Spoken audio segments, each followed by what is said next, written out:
Do you recall when we were kids? My story started like all stories did back then, once upon a time. One bright November day, I was washing my 2008 Bullitt Mustang from top to bottom in the driveway.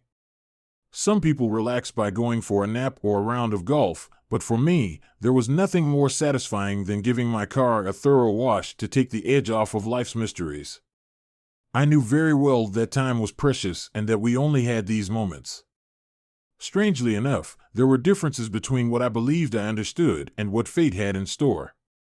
According to the weather report, this unusually warm fall could last for another week or two, giving me another 7 to 14 days to take rides in the Bullitt. But after that, the cold of winter would require putting it away and using my Jeep instead. I had just finished organizing the interior and had all of my treasured Turtle Wax ice products in their proper places when a strange car swerved down our street and stopped in front of my house. Judy, the mother of my wife, was seated behind the wheel. She ran out of the car, not bothering to park properly, and came running towards me, tears running down her cheeks. I led Judy inside and seated her at the kitchen table, whispering, "Come inside, Judy. We'll talk about it there." "He's such a," she sobbed. I said, "Judy, would you like some tea?" as she started crying. With some effort, she said, "Do you have any?" I nodded and quickly made her a cup of tea to calm her down. "Judy, give me your keys so I can get your car off the street before someone hits it," I replied. I took her into the living room, where she would feel more at ease after she gave me the keys. I called out to my wife Penny from upstairs, and she came downstairs. Moving Judy's Accord into the driveway behind my Mustang, but not too close, I slipped out the back door. I didn't want to enrage the car. The tea was ready when I got back to the kitchen, so I carried it into the living room with a tray of sugar, milk, and a big piece of chocolate cake that Judy had brought over the previous day. I put Judy's tray in front of her. "Donnie, thank you," Judy sobbed. "Penny, you are so lucky to have him. You'll probably never have to worry about your husband cheating on you again," she added. It shocked me. I found it hard to accept that Penny's father, Ed, would cheat on Judy. Judy grabbed my hand as I turned to leave. "Donnie, you're part of our family too," she continued, "and I want to talk to you." "Judy, that's okay," I said. "Why is he doing this?" she questioned. I questioned, "What's he doing?" "What is it about you men that makes you cheat?" she inquired. I became uneasy. "Mom, when I was in college, we learned that males are genetically predisposed to spread their seed to as many willing, fertile females as possible. Maybe Dad's predisposition is in abundance, or maybe it's not his fault.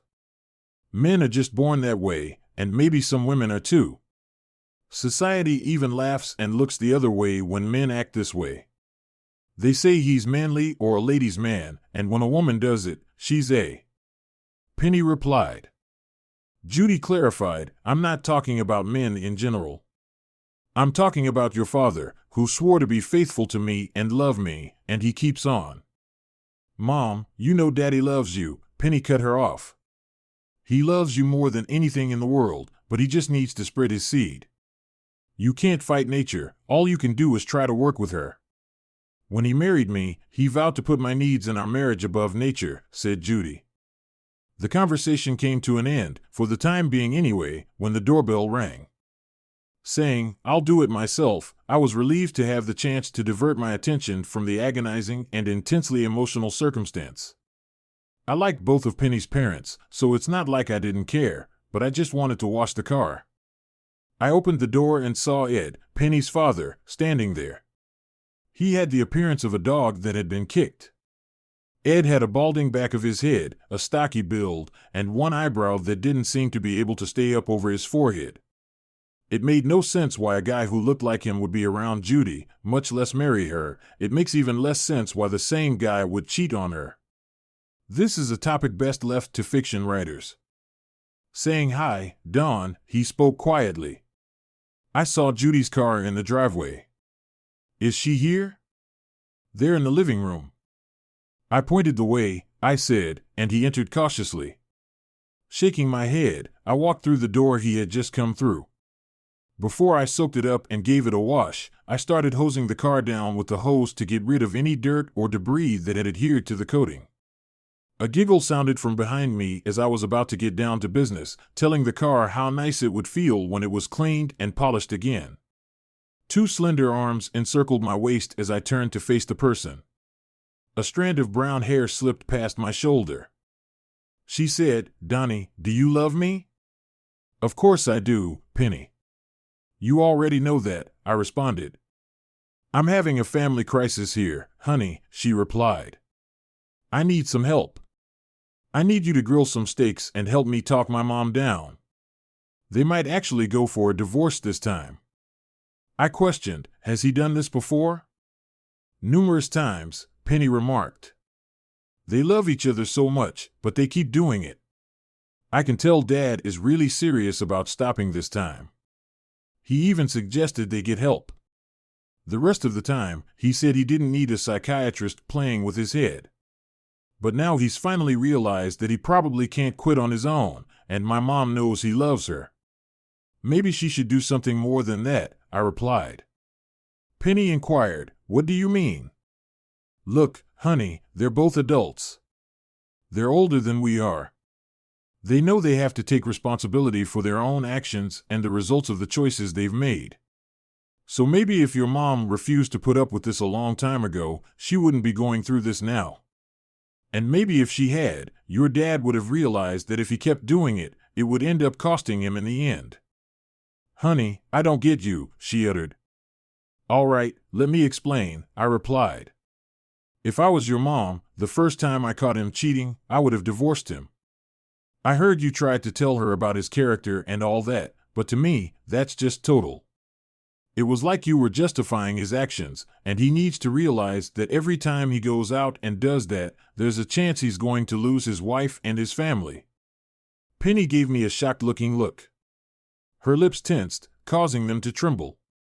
She was starting to react in a fight, flight, or tears manner, I realized. She remained silent for a moment before her tears began to fall. I embraced her and told her to stop being so dramatic. "I would do anything you wanted, Donnie," she replied. "This is easy for you.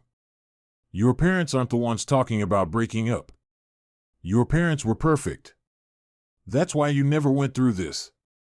I don't want my parents to split up, and I don't want them to live the rest of their lives alone when we have kids. I want them to have two grandparents who love them, and I want us all to be one big happy family. I don't want to worry about not being able to invite one of my parents to a birthday party or barbecue because the other one won't come if they're there," she complained. I said, "Okay, honey. I'll help. I'll cook the steaks, and you can send your father to talk to me while you talk to your mother. Maybe when the food is ready, you two can join us on the deck, and we can get them talking." Though I didn't agree with what I was doing philosophically, I loved Penny the way flowers love rain.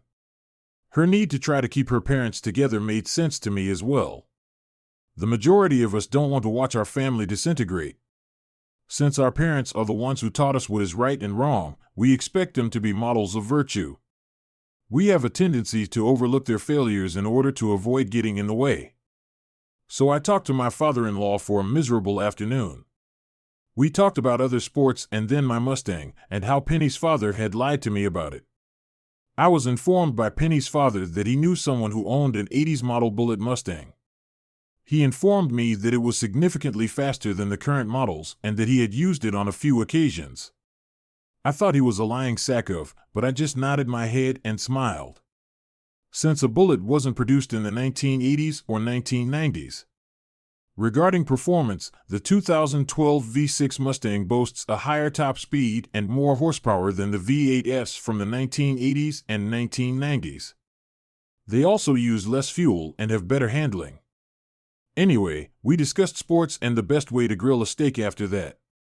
While I had to wash my car, he was trying to look like an authority on how to be a man and giving me all this fatherly advice. Thus, shortly after impressing him, I revealed the other shoe. "So, what's going on between you and Judy?" I inquired. He appeared as though I had struck him in the face before sobbing uncontrollably.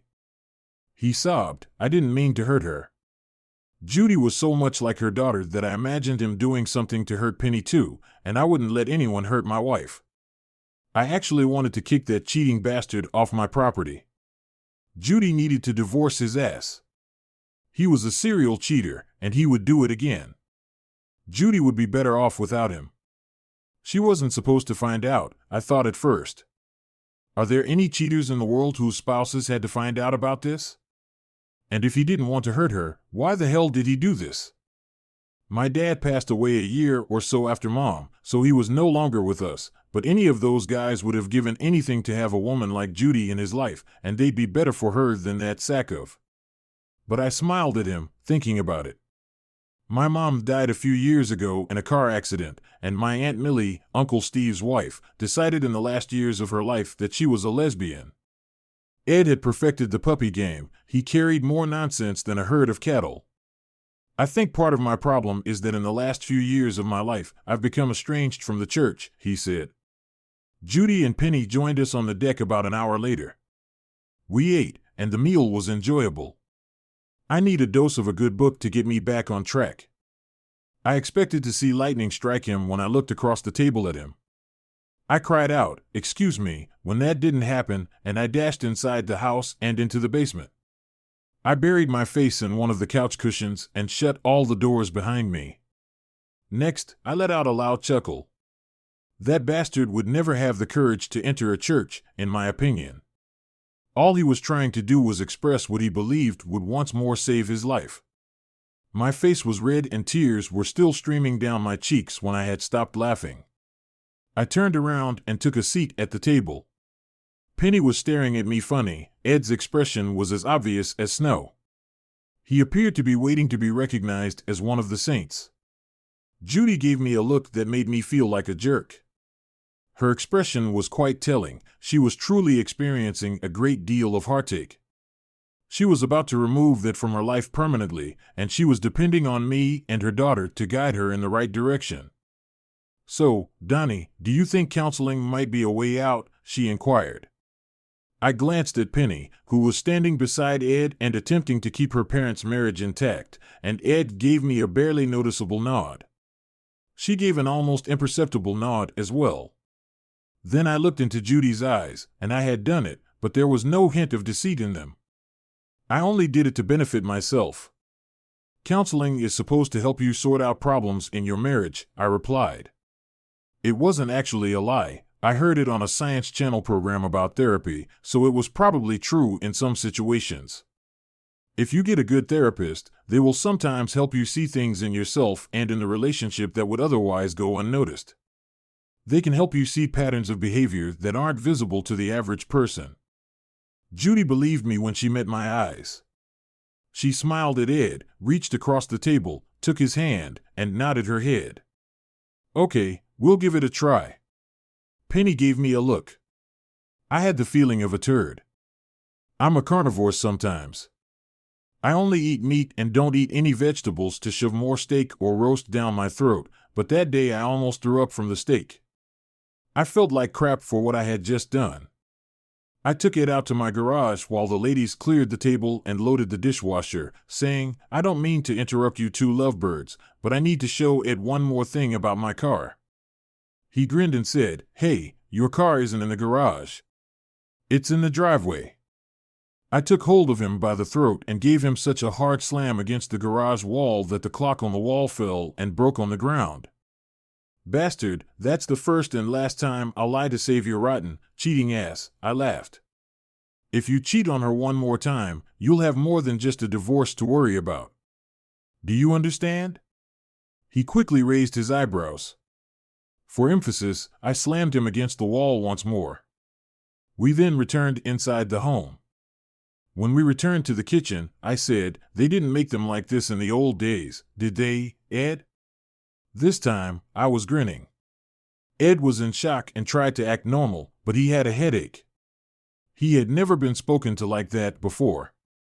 When Penny emerged from the pantry, she saw something that I had not.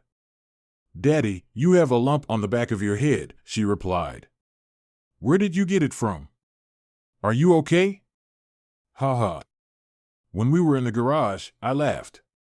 Ed was hit by this clock that tumbled down from the wall. He has a rock-hard head. He's a tough old bird. He smashed the damn clock. Ed gave a stiff nod of the head. With Penny that evening, we had a blast. 3 days after Christmas, exactly 1 month and a half later, I walk into the morgue with Judy and hold her hand. We moved forward into a surprisingly cool room and met a man who appeared to be as alive as the people he looked after. He said, "I'm sorry for your loss," grinning. He didn't succeed in making his smile friendly or consoling, if that was the intention. In this context, his smile just seemed unsettling. He showed us to a high table. By then, I realized Judy and I were guiding Penny through her tentative steps. The minister had a level of skill that would be hard for many magicians to match when he pulled the sheet off the body. From that moment on, our reactions changed as we stared at the lifeless body lying before us. I almost expected him to drop to one knee and yell, "Tada!" Penny collapsed to the ground and started to cry. After giving a nod, Judy turned away. I was in shock, my mind going through 100 absurd ideas a second while I stared at the body that had been Ed. First thing that struck me was how clean it was. Then my rational mind took over and reminded me that the body had most likely been cleaned in preparation for the impending autopsy. I was curious about the cost of an autopsy. At least 8 or 9 wounds were visible to me. The minister said, "Can you identify the deceased?" Penny and Judy both gave melancholic nods. The crypt keeper asked, "Do you have a question?" "No," I replied, suddenly realizing how foolish my previous thought had been. He turned away and said, "I'm sorry for your loss. Have a good day." Penny was led toward the morgue exit by Judy and me, who took her hands. In the waiting room stood the detective who had guided us there. After putting his hat on, he approached us. He asked Judy, "So, the deceased was your husband?" She gave me a firm handshake while nodding her head. "When he didn't come home from work last night, I got worried. Ed does a lot of things, but he always calls to let me know what's going on," she stated. After gathering us around his table, he asked if we wanted coffee or any other refreshments. "No, thank you," I said, glancing at the spoiled coffee maker. Penny inquired, "What happened to him?" "I can't reveal specific details of the ongoing investigation," he said, "but hell, it'll still be in the papers by the time you get home. Your husband, or your father, young lady, was found at the Sly Easy Motel on Sycamore Avenue. A hysterical woman was also on the scene. It took us most of the night for her to calm down enough to talk about it and say anything coherent. Apparently, she and your father slept together in this motel and were discovered by her husband. He kicked in the door and found the two of them together. He kept the last bullet for himself." Judy whispered, "You'd better head back to the morgue and say goodbye." The detective said, "Ma'am, I'll ask the coroner not to hurt his face." Judy stated, "That won't be necessary." "Oh, that's not a problem," the investigator answered. "We do it all the time, and there's nothing to investigate in this case. We have videotape that shows the guy kicking in the door. Your husband was already gone, and there's no way the woman could have moved around the room without leaving footprints," Detective Judy stated icily. Judy said, "I don't care where he's buried." I meant it's not necessary, and I got up with her. Penny turned to face her mom. Penny said to the detective, "She's upset," but he just nodded.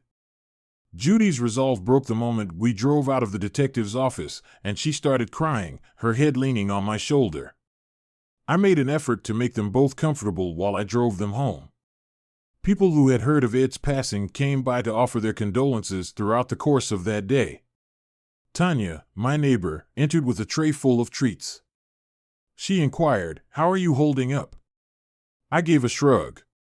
She said, "It's okay, honey, we're friends."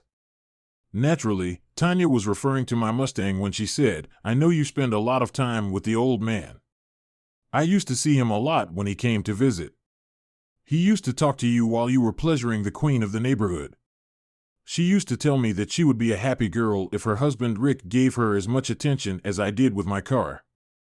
I began, actually, Tanya, and then I lowered my voice to keep the other person from hearing. I couldn't stand that old bastard. He was a serial cheater. It was just in his nature to cheat. You can't go against nature. I went on, she laughed, and Judy is so sweet, I'm not sure how she put up with him for that long. She'll be better off without him once she gets over his death. She chuckled, you're high.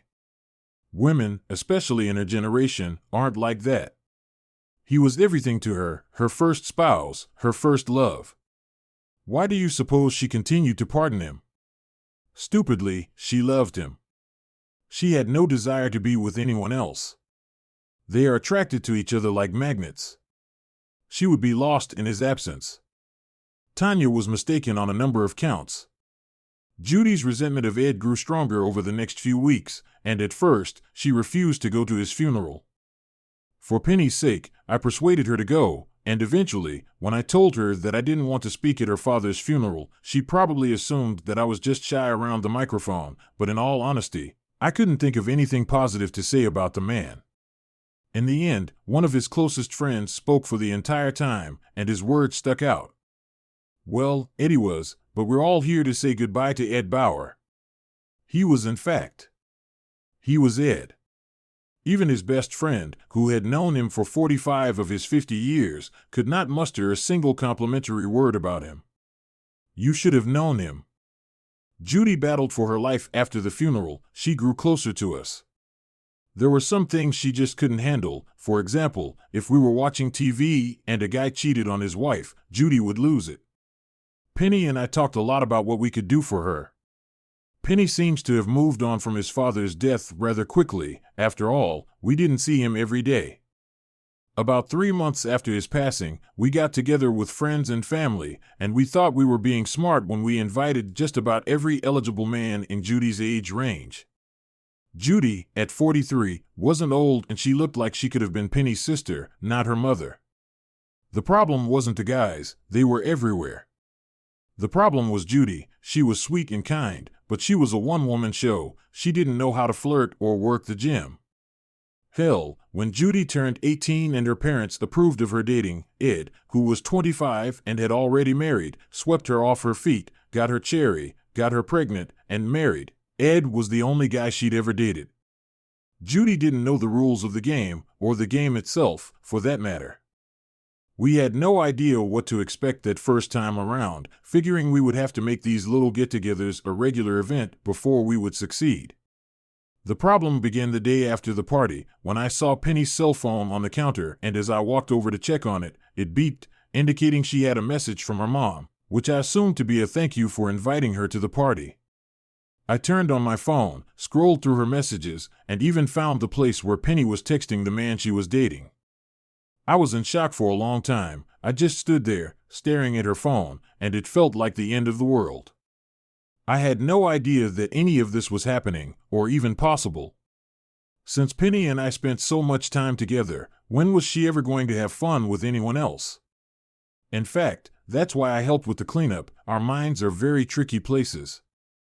Because as I stood there holding the little piece of plastic, glass, and electronics I had bought for her, I felt sick, and I also felt really stupid because she had provided me with all the clues. Whenever her father was caught infidelity, Penny always took his side. Most women wouldn't be so quick to defend a cheater, even if it was their own father. Penny, however, vigorously defended him, and I didn't even consider the possibility that she had her own reasons for doing so. I suppose I was supposed to respond as Judy did, which was to just accept it. Judy was very attached to him. She was also loving and forgiving. Perhaps that's why she continued to forgive him until the very end. Perhaps that was the root of her resentment of him. Perhaps her anger stemmed from the fact that his passing had deprived her of the chance to show her forgiveness once more. Penny grinned. I've done enough cleaning for the two of us, so it's okay if someone isn't doing their fair share. Honey, how about we relocate to the boudoir? As I said, I really need to adjust the brakes. I noticed the expressions of sadness, frustration, and anger on her face. How much time will it take? May I ask? She inquired. If I do them all, it will take me almost all night. Is there another time we can do this? Can we do it tonight, tomorrow? She gave me a strange look, and then different ideas crossed my mind. Maybe I have something else planned for tomorrow, she said with a smile, because we don't really do anything almost every night. Honey, I would love it if you wouldn't do the breaks and just come to bed with me, she said. Honey, I'd love it if you'd let me do the breaks because I just spent all day grilling and entertaining people at a party for your mom, for you, I replied. If you really loved me, you'd do the breaks later, she said. If you really loved me, you'd let me do the breaks, I added. What's wrong with you, Donnie? You get me usually from the minute we wake up until the very last second we open our eyes, and you don't want that today, she inquired. How many women have told me how lucky I am to have you, do you know? Tanya even threatened to harm you if I weren't present. I therefore really want to do some of that immediately. They will still be possible tomorrow, I said, and with those words, I left her standing still. Okay, she called out to me through the door, and knowing Penny as well as I did, I realized what this was all about. The reason she was so desperate to have sex with me tonight was that we weren't going to have sex tomorrow. She was going to pretend to be tired or something, but really, she was sure she didn't want to have sex with me after having fun with the man she'd met at the motel. Perhaps I was jumping to conclusions. I didn't know how to deal with it until it happened. Perhaps something else was going on. I was reminded of a TV show where a woman repeatedly dated a guy, and her husband, who was insanely jealous, found out about it. The husband was a cement truck driver, and he was so concerned about what his wife was doing that he drove home in the middle of work to check on her. He saw a new Mustang convertible in the driveway and saw a guy coming into his house. He backed up the cement truck and dumped the entire load of cement into the convertible, wrecking the car. Turns out his wife wasn't cheating on him. She took out a loan on the Mustang as a gift, and he wrecked it. She ended up divorcing him. The next morning, I went to work as usual. I didn't do anything out of the ordinary. I woke up, and Penny made me breakfast. I'm sorry, I said. I love you, Pen.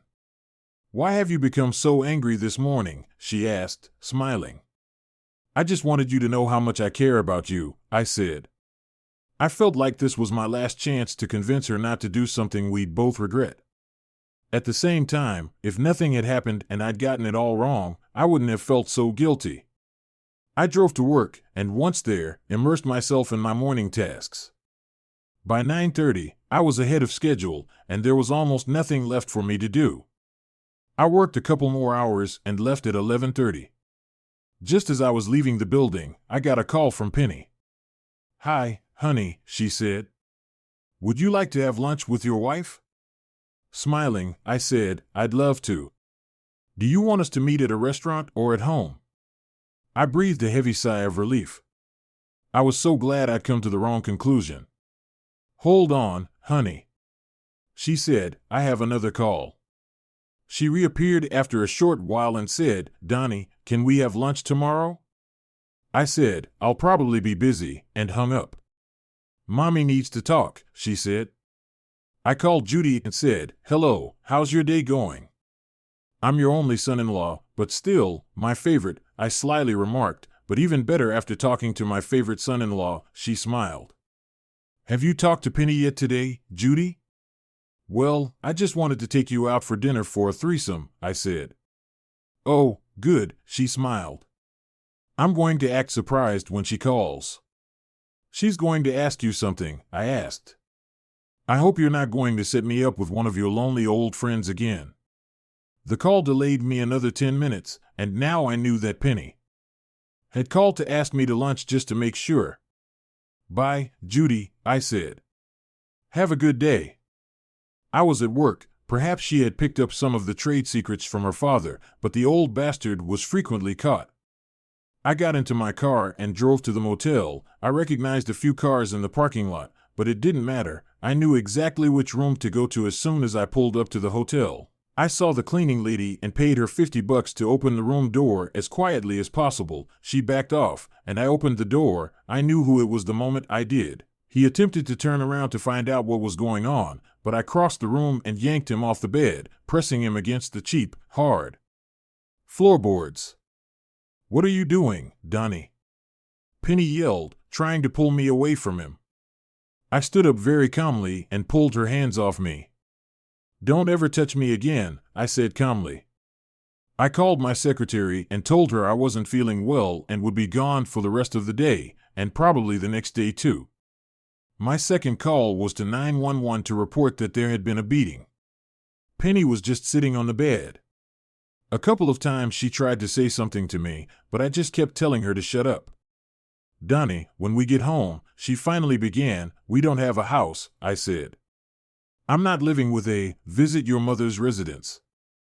The police arrived, and I left the room and spoke to them. "I'm the one who called," I said. "You don't look so bad," one of the policemen said. "Not me, him," I said, pointing at Rick, who was still unconscious. They handcuffed me and put me in the car just as the ambulance arrived. In the police cruiser, I hardly said anything. The officers tried to get me to talk about what had happened, although I would have easily confessed what I had done. I was too depressed to talk about it. As soon as I arrived at the station, I was photographed, fingerprinted, and detained on suspicion of assault. Until the details of the case came out, they only had suspicions. Even if I was willing to tell them I had done it, they had no proof. In every major city in the world, there are countless lunatics who will confess to any crime, from the Lindbergh kidnapping to the Ripper murders in London. There are also leagues of homeless people who are willing to admit to a crime just to get a few meals and a cot, especially true in bad weather when some people are willing to sacrifice their freedom to have a roof over their heads. I was placed in a large cell with at least 8 other people. None of them approached me, and I was content to sit on an empty bench along the back wall. Most of the guys looked like they were either poor or drunk. I decided to use this time wisely. Since all I could do was think, it seemed like the perfect time to consider my next steps. There is a big difference between suspecting that your spouse is cheating on you and actually confronting it. There's also the issue of emotional attachment. Let's face it, people change over time. There are many cases where a couple has just become so estranged that one of them does something drastic just to get the ball rolling. In such cases, the divorce that follows can be a fresh start for both. In such cases, the parting can be pleasant. But there are others when a couple has quarreled and argued so much over the years that they just can't stand each other. They fight not because they love each other and want to stay together, but because they hate each other and want to make the other's life as miserable as possible. Like, I'm not going to let this get a divorce so he can go sleep with his goddamn secretary and be happy. In my case, it was nothing like that. I literally felt like someone had torn out a piece of my soul when I saw Penny with Rick. I meant to be with her for the rest of my life. I didn't realize that we had a beautiful life, and I really thought we loved each other. At least, I loved Penny, and the guy she chose, Rick, was older than me. I'm 6 years older than Penny, so I'm older than her. Rick was old, fat, and bald. I just didn't get it. If she wanted an old, fat guy, why the hell did she marry me? In fact, she was the one who initially pursued me. We met at a bar. Turning around, I saw her there, even though she was trying to use a derogatory term on me. I remember being enthralled with her as I looked into those stunning eyes, and she said, "Well, if you're going to follow me around all night, you might as well tell me your name." I wondered how Tanya would take this. As I was beginning to consider my options, I heard my name called. It was Don Osmond, the sturdy policeman, and I approached him. Peering through the bars as he began to open the door, I observed 2 other policemen standing behind him and on either side of him. "That's right, you were bailed out," he replied. "But by whom?" I inquired, but all he did was give me a blank stare. "Is it important?" "What have I been accused of?" he inquired and asked. I inquired, "And who saved me? How much time have I spent here?" "Look, buddy, you're asking too many stupid questions. Are you ready to leave, officer? I understand you work with a lot of people in a variety of circumstances, and that broadens your perspective on everyone," I said. "I can't reiterate what you've heard too many times, however, this is new to me. I have never before been incarcerated for any kind of offense. I said in a low voice so that only he and the other policemen, who kept their eyes on the rest of my cellmates, could hear me. I caught my wife and roommate together in a motel room this afternoon. It won't take up much of your time, but it will make a big difference in my life. The other two policemen turned to look at him. All right, shoot, he said. It's 2 o'clock in the afternoon, and you've been here almost 2 hours. Admittedly, I handled it poorly. All I want is to never see either of them again in my life.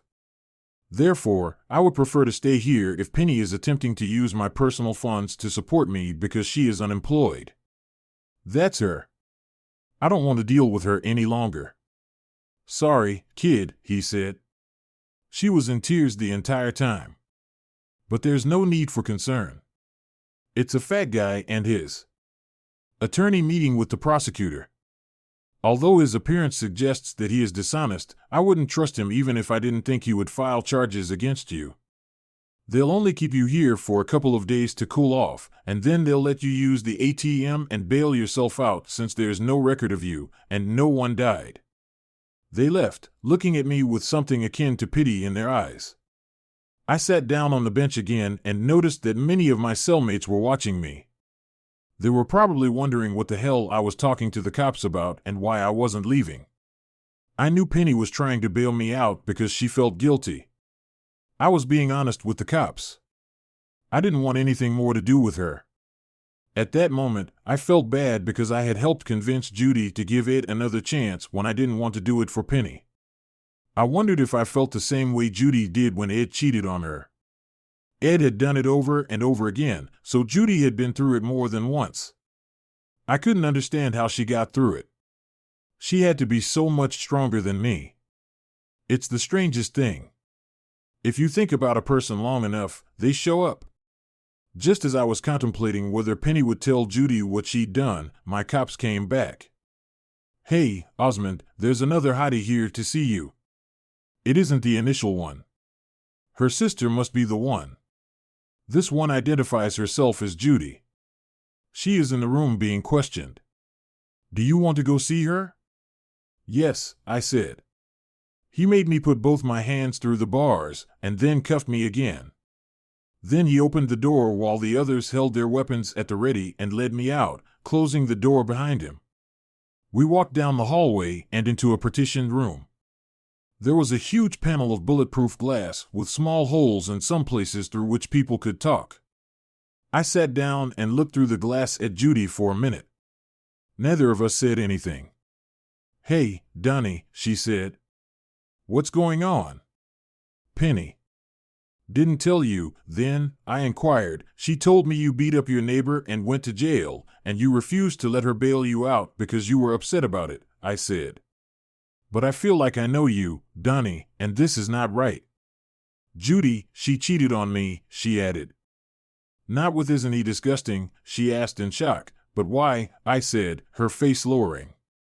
From what she told me, you're always, the tall man in the cheap suit and glasses knocked on the wall before we could say anything more. I nodded my head. Excuse me, he said. Are you Don Osmond? He's not life-threatening, he has no priors. Why is he handcuffed? The police asked, gesturing to my handcuffs. Can you join me in the conference room across the hall when you're done here? He's here for assault, the officer replied, although I would have done the same thing. He's actually here for whoring, not assault. Judy said, Donnie, what are you going to do? I know how you feel, so don't do anything stupid. I'll give you a call tomorrow, I stated. If I get out of here today, I'll send your daughter to stay with you. When I entered the conference room, Penny was seated at a table with 3 men. Of them, 2 I was unfamiliar with. Penny leaped to her feet as soon as I walked in, and Rick got up and hobbled over to me. I yelled, Get off me. I turned to face the man seated at the table. If any of these come near me, I'm going back to my cell. The man at the table gave Penny and Rick a sidelong glance as they returned to their seats. Mr. Osmond, my name is Willis Drummond. I'm the district attorney for this region. Literally thousands of cases come across my desk every day. Mr. Daniels is the attorney who is representing your neighbor. Anyway, Mr. Daniels has a suggestion that would allow everyone present to leave immediately, sort of without prejudice. What are you talking about, Willis? I replied. He turned to Daniels and said, "Why don't you tell him, Charlie?" Gazing at me, the attorney conversed as though we were longtime companions. "Don, what happened here is an unfortunate situation. The emotional damage alone is terrible. There is no reason for you to leave this room with a criminal record that will cause you problems for the rest of your life. These are very serious charges we're talking, assault and battery, plus intent to do grievous bodily harm," he continued. I told her not to worry about it. With my education and specialty, my employer and future employers won't care. He swallowed. "There is no need for an innocent person to get hurt because of some fun that got out of control," he said. "There's no reason for that to happen. Who in this damn room is innocent?" I asked. "Just me.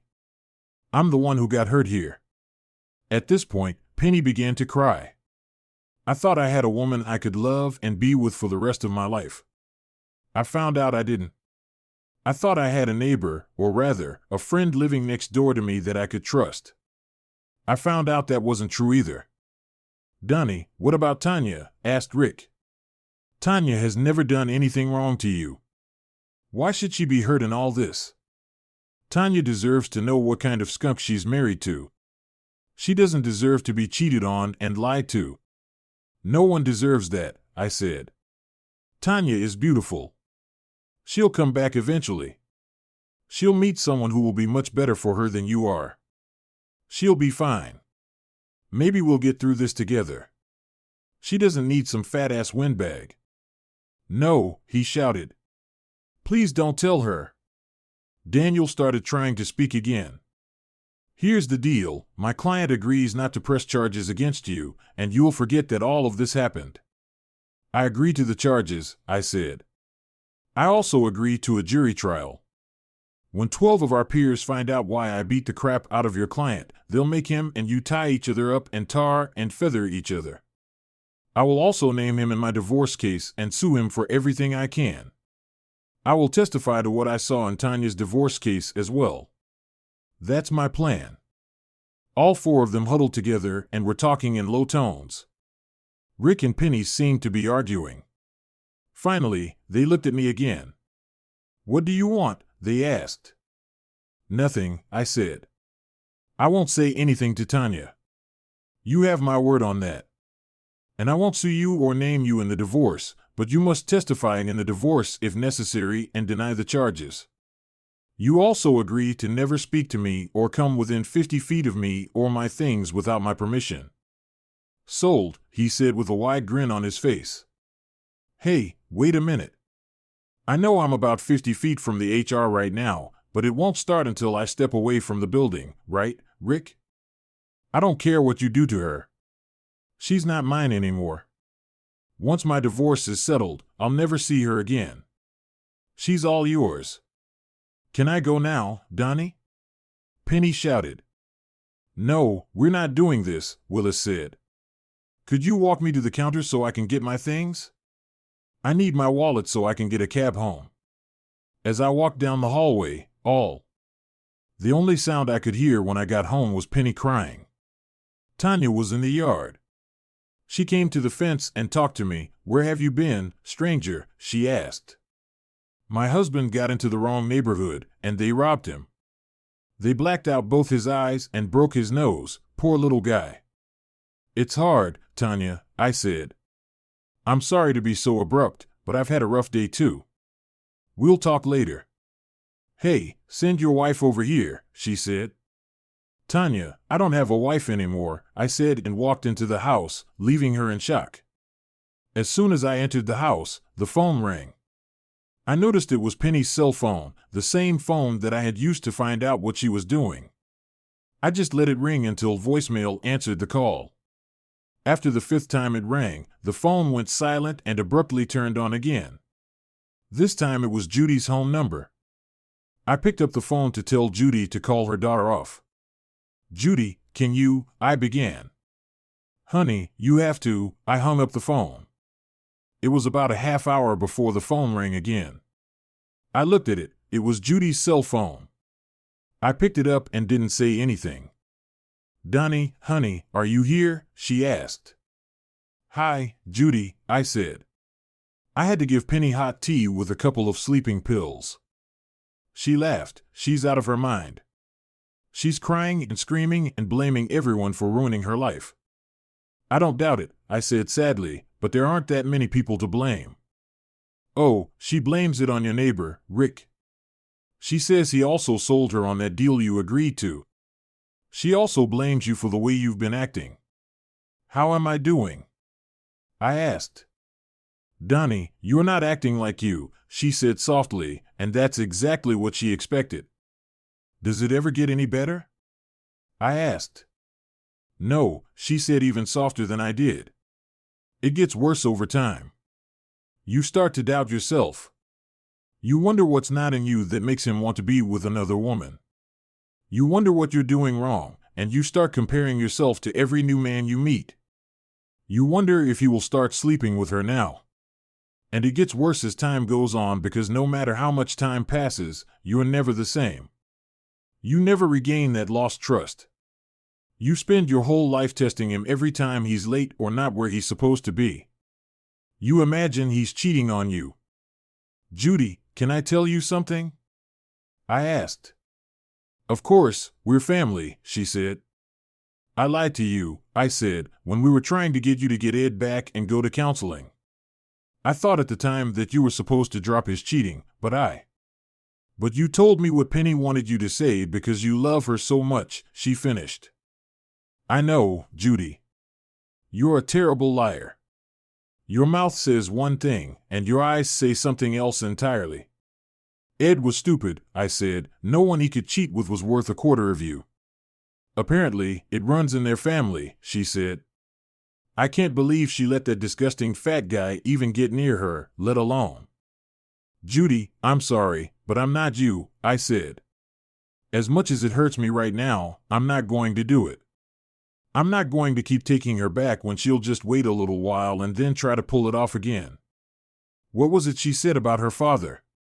I asked. "You can't argue with nature. Maybe she got it from him, but it's just something about her," she said. "I hope that's not true," she said. "What about all those wild animals that are trained to perform in the circus and those that people keep as pets? I think in some cases, you can fight nature. But, Judy, these are very rare cases, and they require a lot of work and a reward system. With circus animals, you have to start training them when they are very young." I believe her, Judy. I think she's right. "You and I are just stupid," I said. "You can't fight nature. Cheaters will cheat." "So what does it mean?" she asked softly. "That makes us one of two choices," I said. "If we free ourselves from it and start life anew, then we become who we are by nature. We're just good people who made a mistake and fell in love with the wrong people. In your case, you have a beautiful daughter to show for it. I have nothing. So at this point, my life has been wasted. On the other hand, if we continue to put up with it, hoping they will change, we become suckers. We're just willing to keep putting up with it no matter what crap they spew at us. You've done your time in hell, Judy. Your next man should be worthy of you, and my next woman should be the same." "Who are you talking to, Mom?" Penny asked. "Is it Donnie? Does he want to talk to me yet? Did you tell him how sorry I am? Did you tell him it wasn't my fault in any way? Bye, Judy." I said, "I see you have your hands full over the next few days." I talked to Judy a lot. Tanya and several women from the neighboring house came to my house, brought me food, and talked to me to cheer me up. I hired a lawyer and prepared an agreement. I prepared what I thought was a very fair agreement. I was making good money. I wanted to split our assets down the middle, like a judge would do. I knew it wasn't really fair to me, but I didn't want Penny to be left destitute. I simply had no intention of trying to save our relationship. I didn't want things to get ugly, but if need be, I was willing to drag Rick to court or get him to sign a deposition if things went to the worst-case scenario. I'd be in if I had to. I'd just take most of the money out of my account and leave her whatever she could get from the sale of our share of the house. My lawyer talked to Rick and got him to tell me everything about what happened between him and Penny. It had been going on for over 6 months. He was also sure he wasn't the first. I asked Judy if I could come over and talk to her and Penny. I drove up, and Judy opened the door for me. I hugged her and kissed her on the cheek. Penny walked over to me. "Honey, you have no idea how much I've missed you," she said. Penny, I came here to make things as easy as possible for you," I said. "I didn't want some stranger ambushing me to hand you the divorce papers, so I brought them myself." "No, Donnie," she shouted. "I'm going to stop this. It will never happen again. You have to give me another chance. It was a mistake. I just couldn't help it. I'm going to see a counselor." "Penny, that won't help," I said. "It's not like it's the first time. My lawyer questioned Rick. We know all about it. You and Rick have been dating for over 6 months, and I don't think Rick was the first. How the hell could you even look me in the eye?" "It was just sex," she said. "You and I are so much more than that. You and I are so much smaller than that," I said. "We used to be so much bigger. Now all that's left is a gold ring, and that ring means nothing when the vows we made are broken." "Donnie, please," she began. "No, Penny," I replied. "I'm not going to live like that." "You're just being unfair," she whined. "You're tearing my heart out. You have to forgive me. You love me, damn it." "Penny, shut up," Judy said. "Mom, don't get involved," Penny said. "He's just being unreasonable. It doesn't work that way. He just doesn't want to forgive me. It doesn't have to be that way. I can't eat, I can't sleep. I love him so much. I feel like my heart is going to burst." "Boo-hoo-hoo." Judy shouted, "You're just like your father, Penny." Judy said, "You act like the whole world revolves around you and what you want. I've forgiven your father over and over again, and maybe you've started to think that's the way it should be.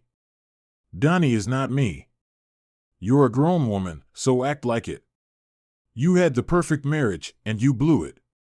Now get over it. Donnie's having a hard time too. He's been so depressed the last few days. I can't believe you would do this to someone who loves you so much. Then I remembered that your father did that to me. I'm glad he's free. I only wish I had, but Mom, I'm depressed too," Penny said. "I've admitted I was wrong, and I'm sorry. I'm hurting too, you know. Penny, it's your own fault as much as you are my daughter, and I love you. Perhaps you deserve it. Sooner or later, you're going to have to answer for your actions." "I agree," Penny said, "but I don't think what I did was bad enough to get divorced over." "Shouldn't that be up to the person you're hurting?" Judy asked. "Marriage is what two people want, Penny. Maybe Donnie doesn't want to be married to you anymore." "Stop saying that, Mom," Penny yelled. She turned to me and looked across the room. "Donnie, haven't I been a good wife to you so far? I've cleaned your house, I've cooked your meals. I've given you everything you could ask for in a wife. So why can't you focus on all the things I've done right instead of all the things I've done wrong? Honey, you look the way I feel," she continued, "you look like someone suddenly yanked the rug out from under your feet and left you spinning in the air with nothing to orient yourself and nothing to hold on to. I feel the same way. I'm just lost without you. I can't stop crying. I feel like my life is over. Nothing makes sense.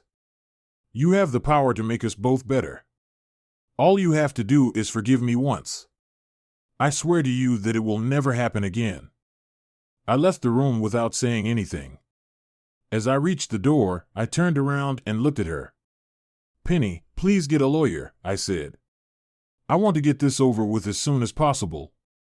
I need a fresh start in life." I drove home and saw Tanya again as I walked out onto the porch. "Hey, Donnie, wait up," she called out. I sighed and watched her cross the yard. Tanya was dressed in old denim shorts and a t-shirt that had seen better days. When she worked in the yard, the t-shirt had the name of some obscure band printed on it, and it was almost soaked with sweat. Tanya had obviously forgotten her bra or just decided she didn't need one while she was working in the yard. "I need to tell you a couple things," she said. Tanya wasn't as slender as Penny or Judy, but she was on a whole other level. I guess while I'd been happily married, I'd just downplayed my attraction to her, but now that I'd broken up with Penny, the floodgates had opened. "Why are you looking at me like that?" she asked. "I'm sorry," I said. "I shouldn't have, Donnie." "I just wanted you to know that Rick and I are there for you," she said. "If you need anything or just want to talk, actually, I think it would be good for him too. He's still reeling from being mugged. I think a lot of his confidence is gone, you know, that macho male ego you guys have? Well, his ego is shattered because someone beat him to a pulp and took all his money. Maybe talking to you guys will help him. You know how it works when you have to help someone through problems, you feel strong. I think it might be good for Rick. I'll send it over in a little while, but I wanted to do something for you too."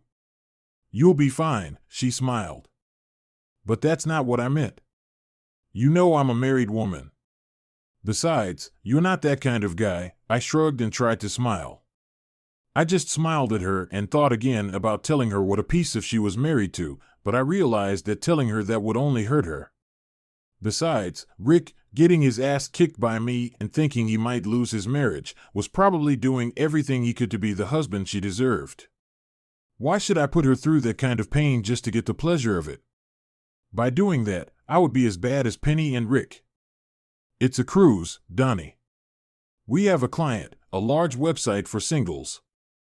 They have organized a cruise for many of their members on a large cruise ship. They've already paid for their members, and there are still cabins available on the ship. They have already made their profit, so it doesn't matter if there is another single guy on the cruise. 10 days of fun, sun, and laughter will help heal a broken heart. Who knows?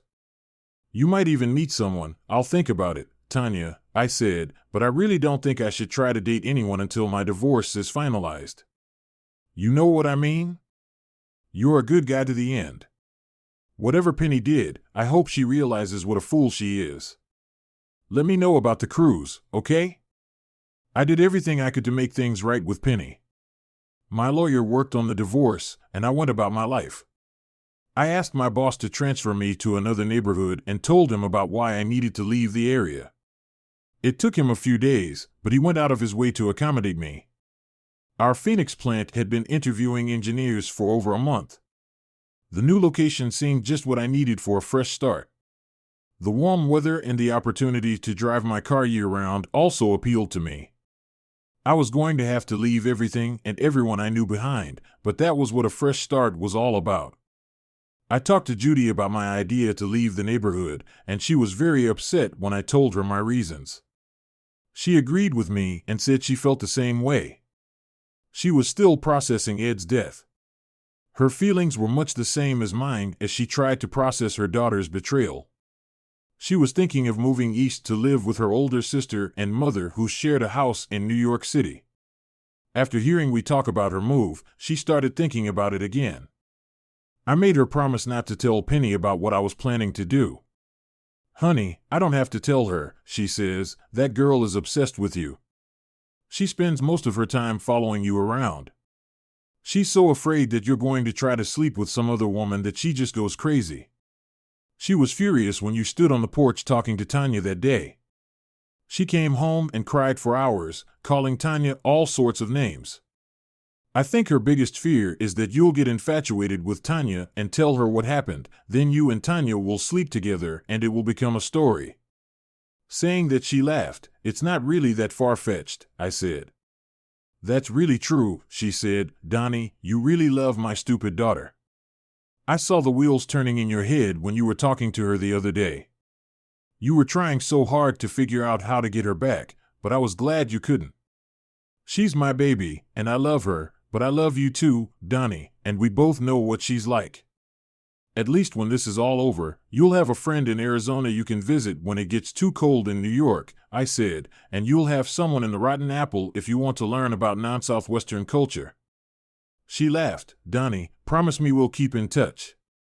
I don't have a choice, I said. I've only had 2 people I've loved, and one of them doesn't really love me. That means you're all I have left. I was glad she told me about Penny following me everywhere. I started following her whenever I went anywhere. One night I went to a movie, and as I got out of my car in the parking lot, I looked around. I noticed her watching me and decided to have a little fun with her. I looked at my watch as if I was waiting for someone. I then pulled out my phone and used the Fandango app to buy a ticket. I called Judy and asked her to call Penny and let her know that my date was waiting for me at the movie theater. Penny got out of the car and headed angrily toward me. I quickly ran inside the theater and told the man at the ticket booth that I had ordered the tickets online.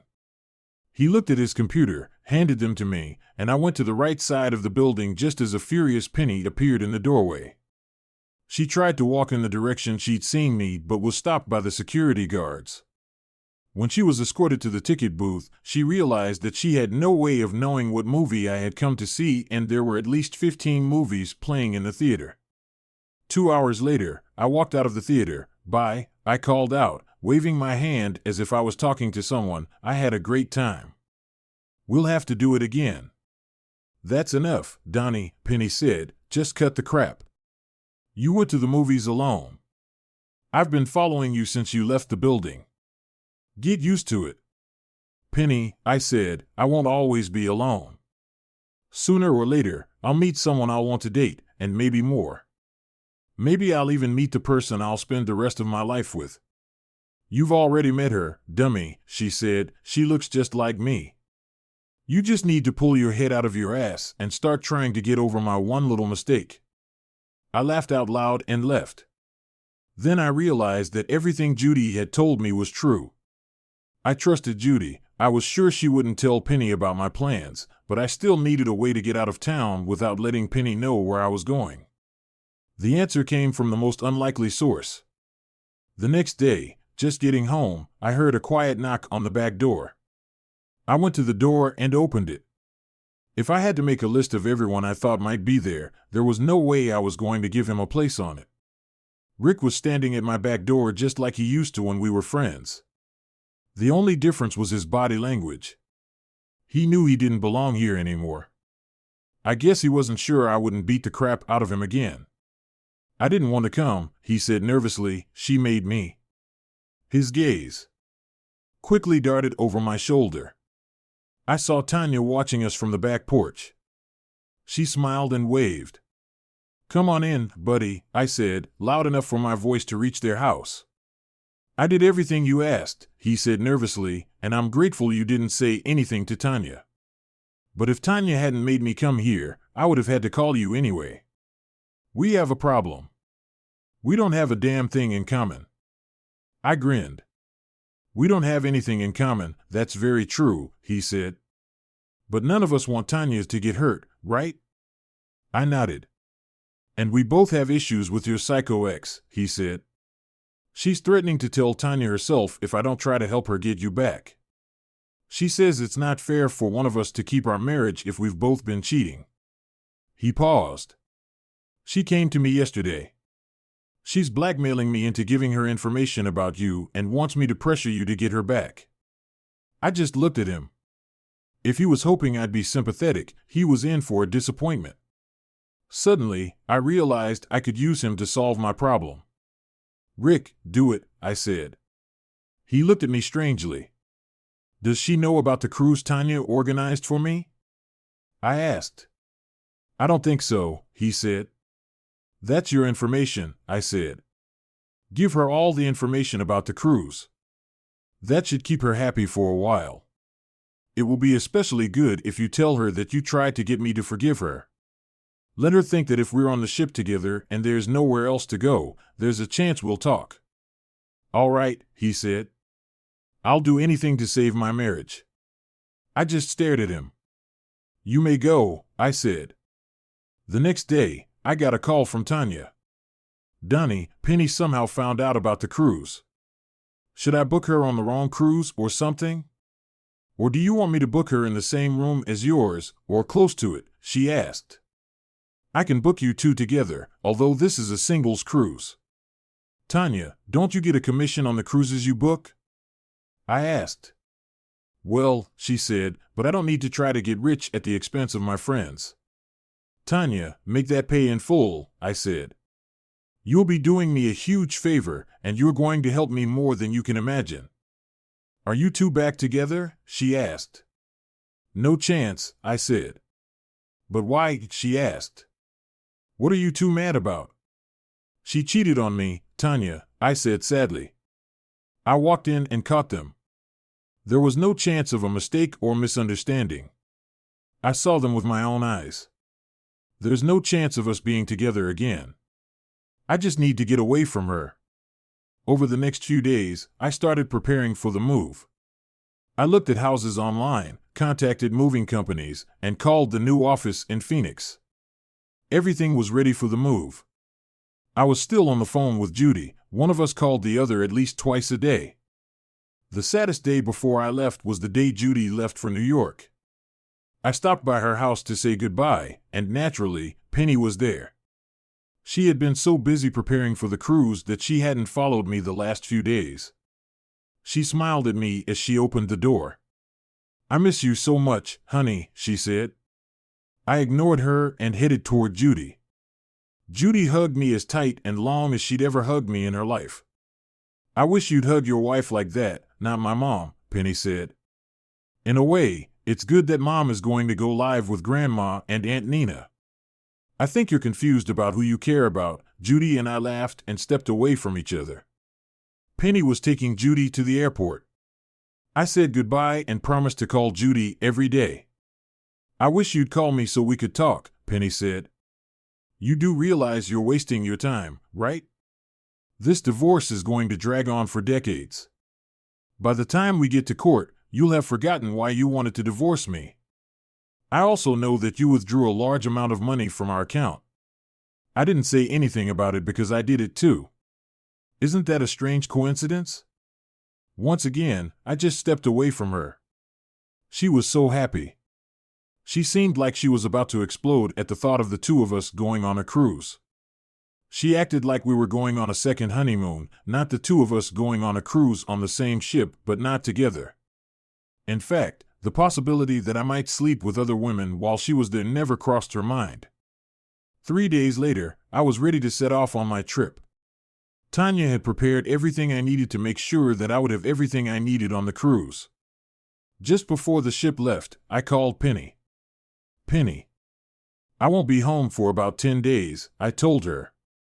If you need to let me know anything regarding our divorce, you'll have to see my lawyer. Thank you for telling me, she said cheerfully. I hope you enjoy wherever you go. Maybe when the trip is over, you won't want to get divorced again. Maybe something will happen during your absence that will remind you of how much I love you and that we need each other. Not much chance of that, I said, laughing. She laughed too. Is it so hard for you to admit that you still love me, Donnie? She asked. No, it's not, I said.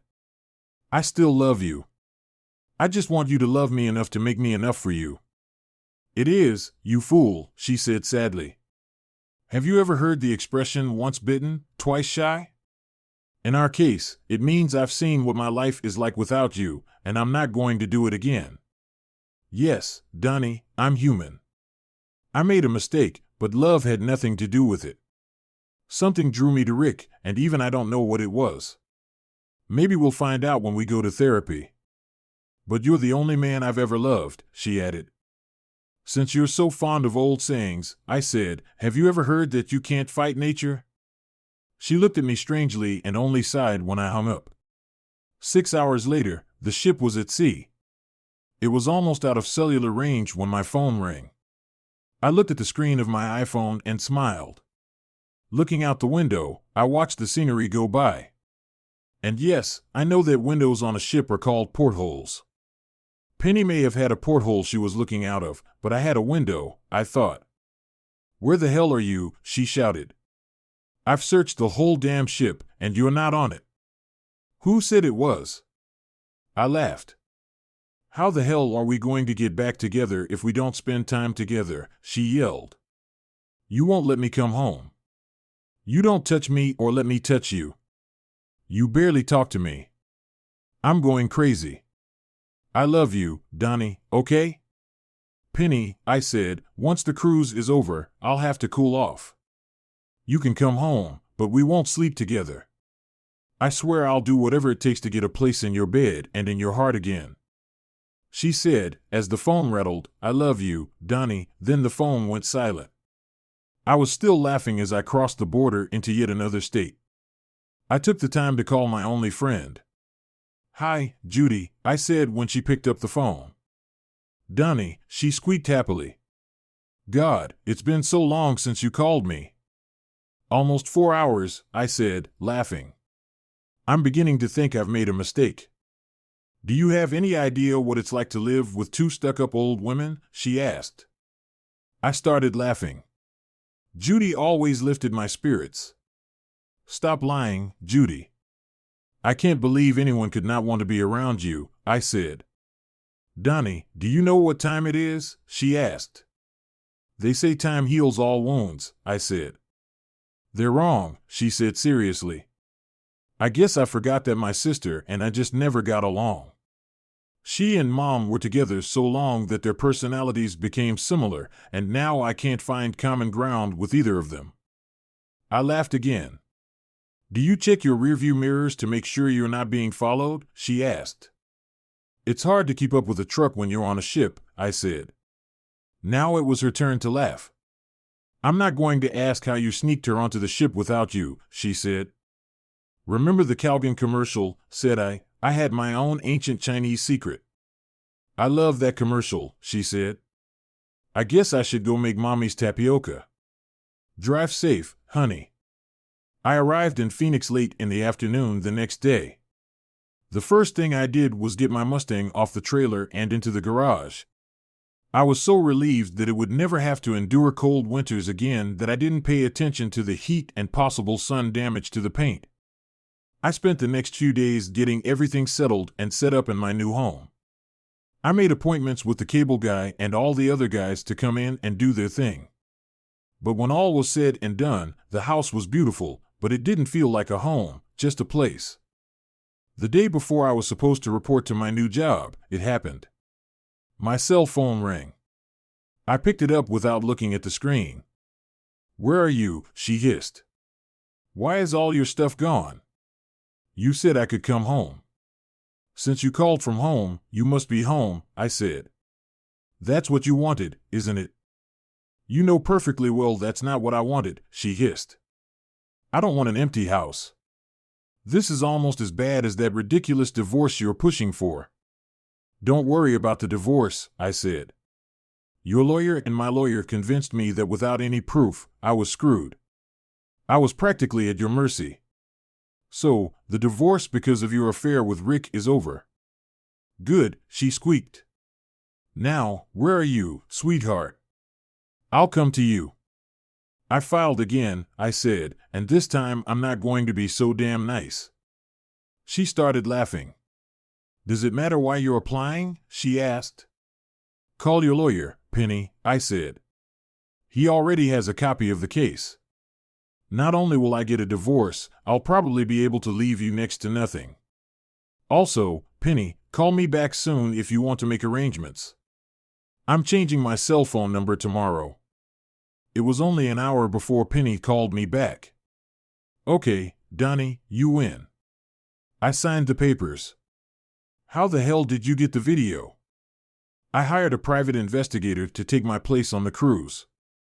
I knew that when I wasn't around, you'd have no reason not to act on your desires. All I did was set you free. You can't fight nature. For that matter, I never watched the video. I had no desire to watch it. Thank you for proving me right about you, Donnie. I can change, she said. I don't think you can, I said.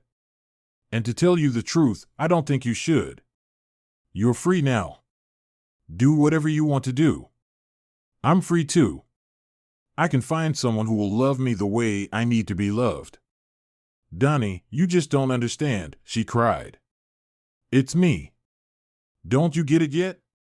My father loved my mother more than anything in the world. Yes, he cheated on her, but it didn't mean a damn thing. It was just sex. He and my mom were in love. That's why she could never let him go. And you and I are the same. You're going to miss me, and when you do, I'll be here waiting for you. But I'm going to make you regret putting me through all this. 3 weeks later, I called Judy every day. There was a note of sadness in her voice that I recognized immediately. Okay, Judy, what's wrong? I asked. I'm fine, she said. I'm just a little out of sorts. Judy's trying to take all this out on someone who doesn't know you, I said. Tell me what's wrong, Donnie. Moving here was a mistake, she said. I spent most of the money I got from selling the house to pay the taxes on this place and make some improvements. Now I'm stuck here. I have money left over from Ed's pension, but it's only a monthly check to cover my expenses. I don't have enough money to move anywhere else, let alone buy another house. I had thoughts about how great it would be to move in with relatives. I guess I just didn't want to be alone. I had over 20 years of living with someone else. Good thing you still have family to move in with, I said. Oh no, she said. There's no chance of that. You have no idea what Penny's been up to since you divorced her. No, I don't, I said, but I wasn't talking about her. Why don't you come here and live with me? I've got plenty of room, and I'd be glad to have you with me. Donnie, are you crazy? She asked. I can't live with you. You're my daughter's husband anymore, I said. Why not come visit, and if you don't like it, you can always go back to New York. Okay, she said. How about a week's visit? I still need to make sure you're okay. I've been visiting Penny and your old houses. Well, you don't recognize it. Judy came and stayed with me for a whole week. She had so much fun that when it was time to leave, she didn't want to. We did everything together, and we had fun. She made me go and see all the sights in the neighborhood that I hadn't made time for before. We also went shopping, and she talked me into buying a lot of things for the house. In just a week, my house started to feel like home to me. I dreaded the thought of her leaving. She didn't say a word to me, and I decided that I would drive her to the airport the next day.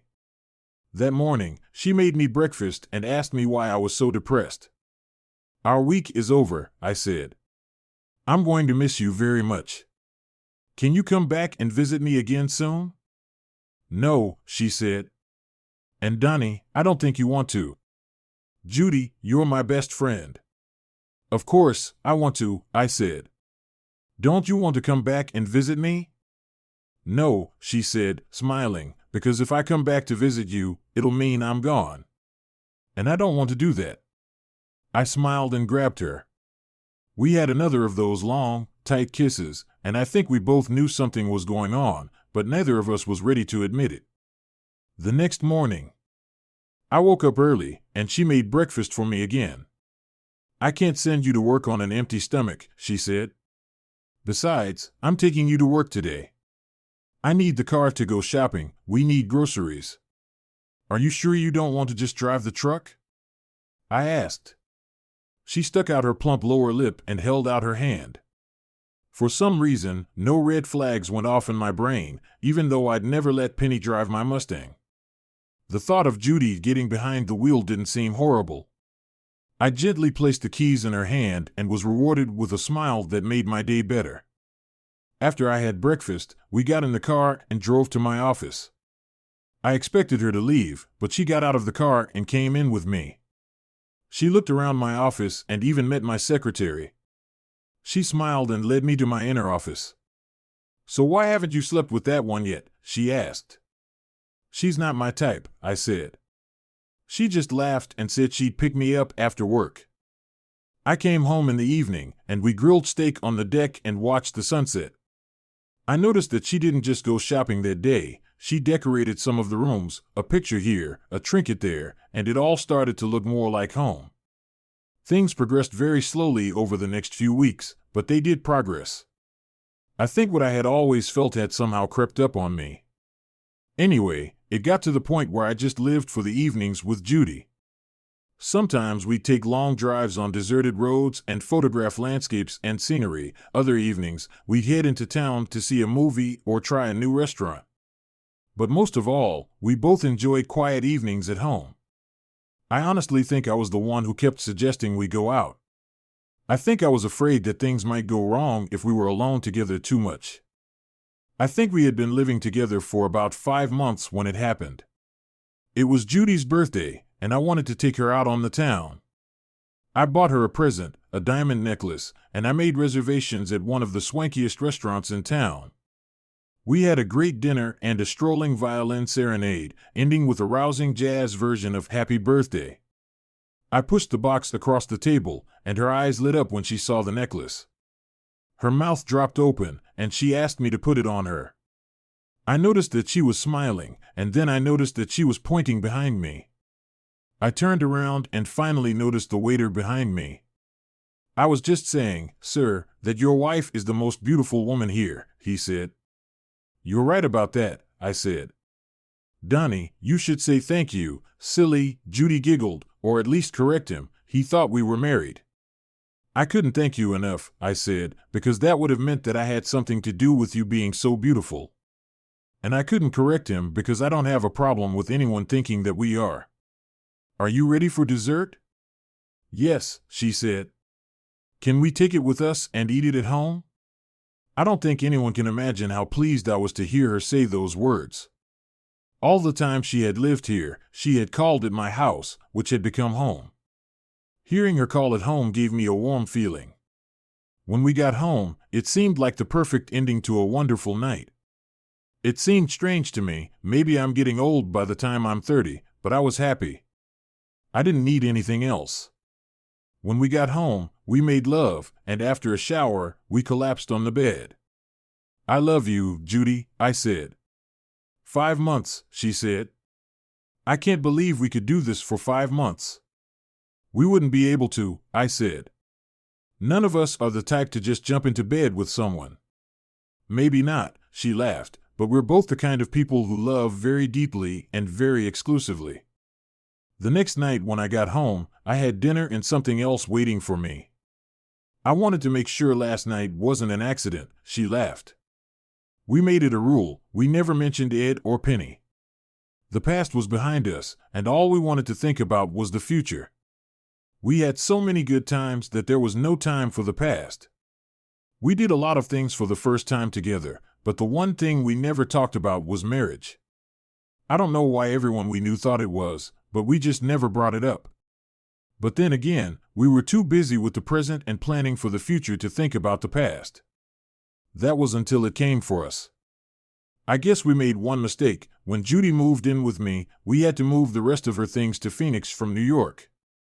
Penny went looking for her mom, grandmother, and aunt, neither of whom knew anything about our situation. Happily, they gave her the address. After that, the comedy of bad timing began. One Saturday, I went out to buy a few things so Judy and I could barbecue and bask in the sun in the big hammock on our deck. While I was gone, Penny showed up on our porch. Judy had no choice but to invite her into the house, hoping I would be gone long enough to get rid of her. Penny realized almost immediately that her mom didn't live alone and that her housemate was most likely a man. Judy confirmed this and told Penny that she would meet her for breakfast the next morning. Penny drove off but saw my car and recognized it. She didn't know the road and got lost for a while. I got home, and Judy decided not to give me the bad news until we relaxed a bit. We were grilling steaks over low heat and were about to relax when we noticed someone had climbed up and was watching us over the top of our 6-foot fence. Her eyes got as big as saucers, and she started screaming like a banshee. We let her in the house. "I can't believe you two," she screamed, "especially you, Mom. What will Daddy think?" "Penny, we're not married anymore," I said. "So what are you doing here?" "I came to try to find my mother," she said. "I was hoping she knew where you were. I need a little help." "What kind of help?" I asked. I've lost almost all the money you left me, and I'm about to lose my house. I was hoping you would give me another chance. I realized how stupid I was, she said sadly. I'm sorry, Penny, but there's no chance of that, I said. You can't fight nature. Yes, you can, she said. If you want it bad enough, you can do anything. I swear I've changed. I was talking about Judy's nature and mine, I smiled. It's in our nature to fall in love with someone and stay that way forever. We can't fight it. But since you're our daughter, I guess we'll have to help you with the house. You go home, and I'll put some money in your account. But you'll have to get yourself a job. Why can't I stay here with you? She asked. Penny, just being around you reminds me of what you did to me and makes me angry all over again, Judy said. It was the main reason I left town in the first place. Do you want the money or not? I asked. Of course, she said. Then she looked directly at Judy.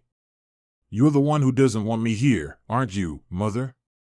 You know that if I had a fair chance to fight for him, you'd lose. And Donnie just agrees with you as much as he agrees with me.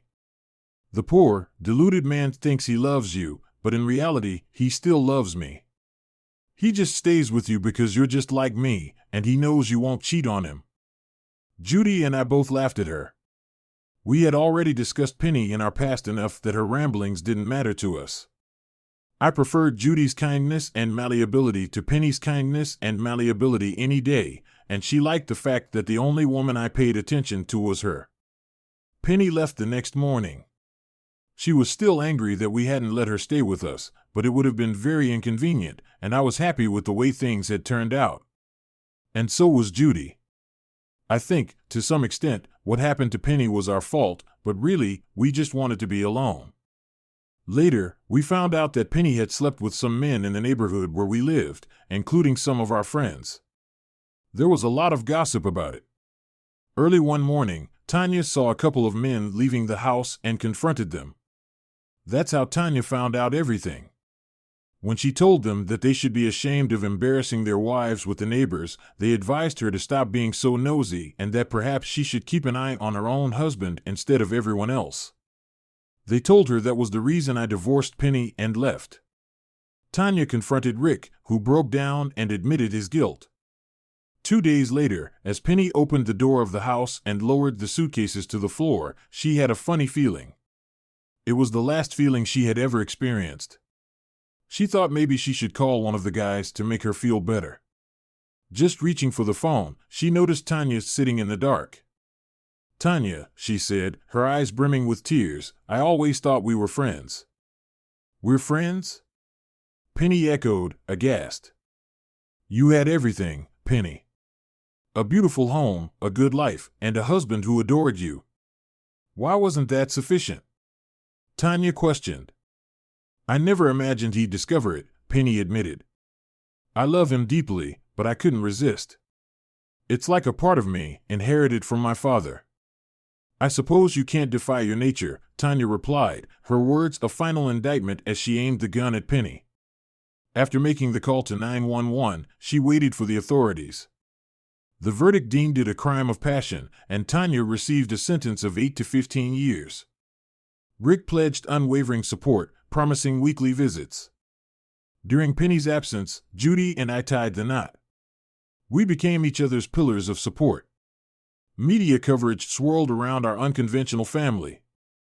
While occurrences like ours are more frequent nowadays, the birth of a woman in her 40s still garners attention.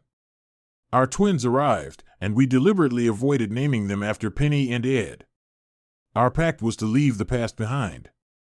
Visits to Penny's grave became a somber routine where we poured out our hearts. Her demise was tragic, a result of her own nature. Though we bore no responsibility for her death, a lingering sense of guilt clouded our souls. Both Ed and later Penny succumbed to their inherent flaws. It's a melancholic irony that Penny failed to heed her father's example, sealing her own fate. Indeed, you can't defy nature. The conventional fairy tale ending often speaks of a happily ever after, and surprisingly, we found ours. The end. Thank you for watching. I hope you found it engaging. Don't forget to subscribe for more content on my channel.